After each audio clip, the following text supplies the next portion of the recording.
days waiting for the river to drop and for the officials to find where the heck the damn buoys had gone to. They were lost. There's a nice outcropping of poppies and some yellow flowers. Not sure what the yellow ones are, but these are the vineyards right up down to the water line. Don't see any grapevines on there at the moment. Maybe they're going to put almond trees in there.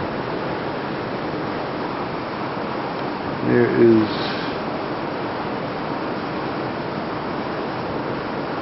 brand name for some Meow. Valley of the Meow.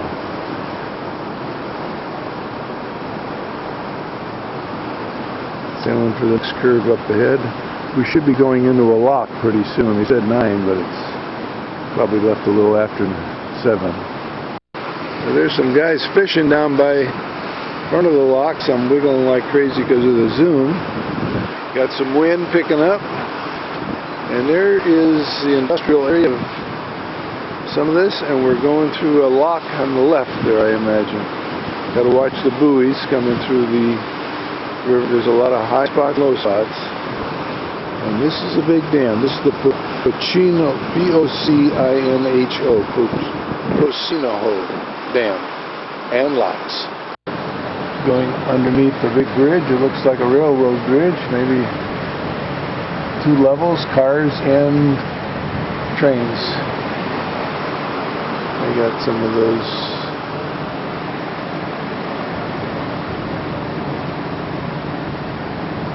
It's lovely here. If he's heading in that direction to go into the lock area. He's still out pretty far to the left. No, he's making the turn now. He's coming in nicely. I don't know if we're in the lock now that they fill up or not. And there are the gates of the dam over to the right of where we're going through in the lock area. Got a green light on top, says we can go through. And we're heading right into this lock, probably very close to the width of the boat. This is how close he is to the wall. This rubber roller bumper is probably 4. I think it's going to hit now. Here he hits. Yeah, he's hitting. We're bumping against the side of the lock coming in. That's how narrow it is on both sides.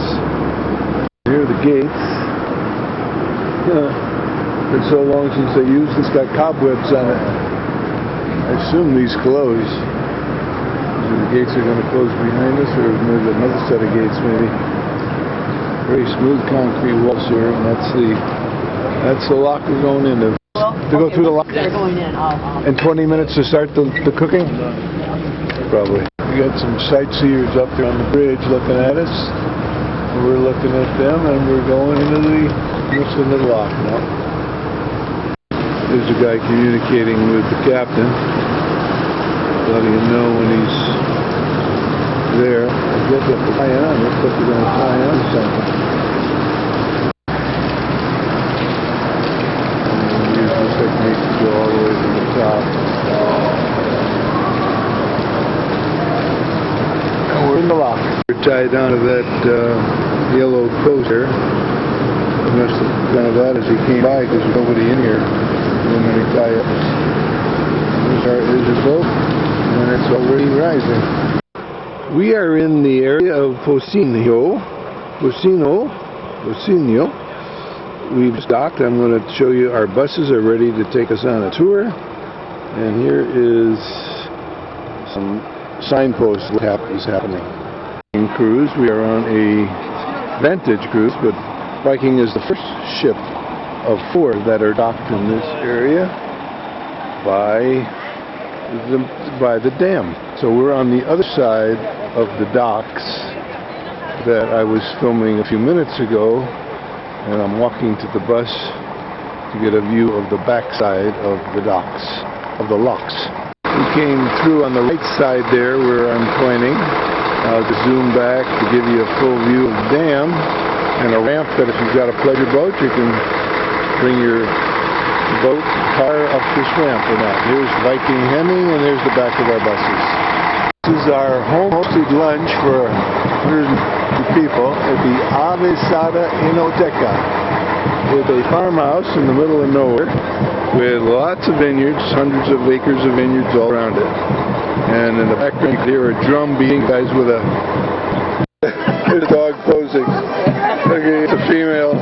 Welcome everybody, welcome. I'm getting a warm belly. There's 4 dogs here, all sleeping, all relaxed, chasing the rats away, probably.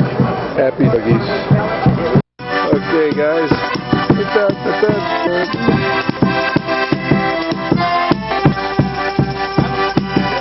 Enoteca. There's a headstone here. Over here, that's the lady. 1850 and go around it was British and speak Portuguese. The worker, it was a Portuguese that don't speak English. There's an Air Force so the colonel worker asked in the Denver. engineer, Has places reckon. No, how he you does not want have that places we do reckon. the road? But the grape enters in the warehouse and we put the grapes inside of this machine. This machine here must squeeze the grapes. When we break the skin of the grape, inside we have the yeast. The yeast, or the natural yeast, must pick the natural sugar from a very sweet grape and transform in alcohol. Our sellers, to control the yeast, they built these tanks in stone. So because they are in stone, they are very cold. We are speaking here a initial 10, 12 degrees.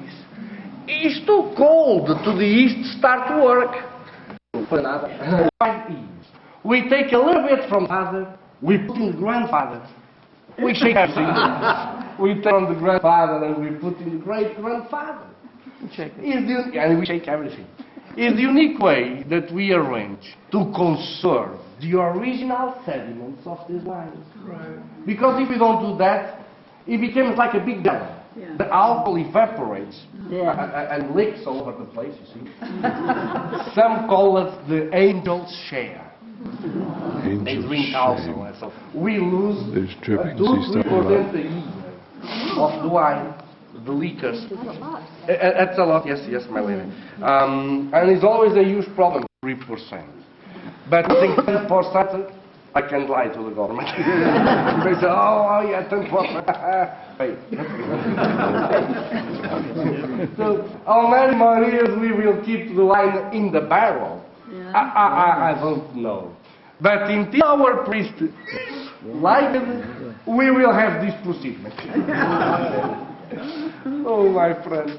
There's the label on the wine bottle. But he kept saying, what is the grape that this is made from? What did he say? What kind? That's what I said. Muscatel. Muscatel. It's a muscatel grape, which is what all of the port wine does? No, I don't think so. We take the criteria, we eat the other, with the tip of bread from our village, that is already in your tank. This is only the aperitifs. We will have our soup, main courses, desserts, coffee, and craft beer in the end. To the mouth of infants.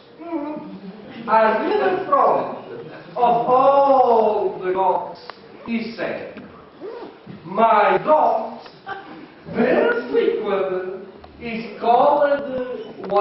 Well, there's Don and Dave, buddies from Missouri, I think, families, doing their dance, and I'm standing as close as you can get to some grapevines. I don't know, these probably, Chuck, what are these grapes that they grow here?